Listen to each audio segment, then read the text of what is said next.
উদ্বোধন বৈঠকে আজকের এই আলোচনা সভায় সম্মানিত সভাপতি বিশেষ অতিথি ও বিভিন্ন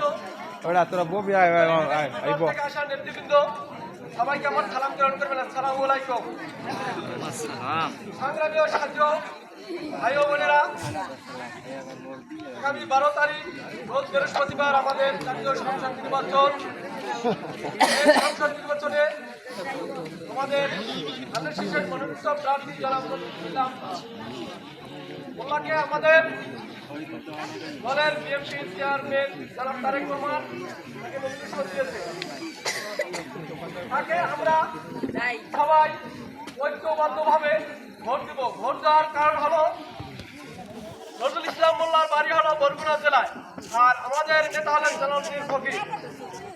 আমরা যদি নজরুল ইসলাম মোল্লাকে ধানের শীষে ভোট দিয়ে এমপি বানাইতে পারি, তাহলে আমাদের আমতলী উপজেলায় জালালউদ্দিন ফকিরের হাত শক্তিশালী হবে। তিনি আমাদের এই আমতলী ইউনিয়নের সাবেক সদর চেয়ারম্যান ছিলেন। তিনি এই ইউনিয়নেরই সন্তান ছিলেন।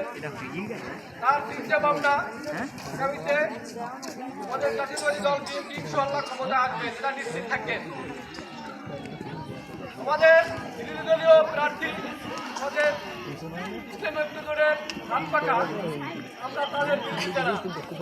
কারণ হলো হাত পাকা আমাদের বাংলাদেশে আমার মনে হয় না যে কোনো জায়গায় একজন এমপি হবে। আর হাত পাকা যদি এমপি হয়, দুই একটা সিট হইতে পারে। আমি মা বোনদের উদ্দেশ্যে একটি কথা বলি,